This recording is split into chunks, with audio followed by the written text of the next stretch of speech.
ఏ ఊరు మారినా అత్తాకోడళ్ళ గాసిప్స్ అయితే మారవా? నేను మా అపార్ట్మెంట్‌లో కింద వాకింగ్‌కి వెళ్ళినప్పుడు ఈ ఏజ్ గ్రూప్ వాళ్ళందరూ కలిసి చాలా సీరియస్‌గా కన్వర్జేషన్ జరుపుతూ ఉన్నారు. నేను అక్కడే పక్కన కూర్చున్నా అనమాట. అయితే వాళ్ళు కొద్దిసేపు అయితే పూజల గురించి, ఇంకొద్దిసేపు అయితే ఫుల్‌గా వాళ్ళ కోడళ్ళ గురించి గాసిప్ చేసుకుంటూ ఉన్నారు. నేను మా హస్బెండ్ అయితే ఒకరి మొహం ఒకరు చూసి నవ్వుకొని, ఏ చోటు మారినా, ఏ దేశం మారినా, ఏ ప్రదేశం మారినా ఈ అత్తాకోడళ్ళ గాసిప్స్ అయితే మారవేమో కదా అని అనుకున్నామనమాట. మీరేమంటారు? అంతేనా?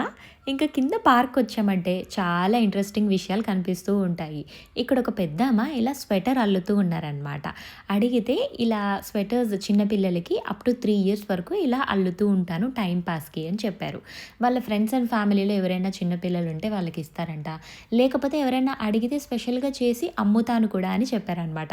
నాకైతే భలే అనిపించింది. నాకు ఇలాంటి ఏదైనా ఒక స్పెషల్ టాలెంట్ నేర్చుకోవాలని ఉందనమాట. మీలో ఎవరికైనా ఇలాంటి స్పెషల్ టాలెంట్స్ ఉన్నాయా అని కామెంట్స్‌లో చెప్పండి.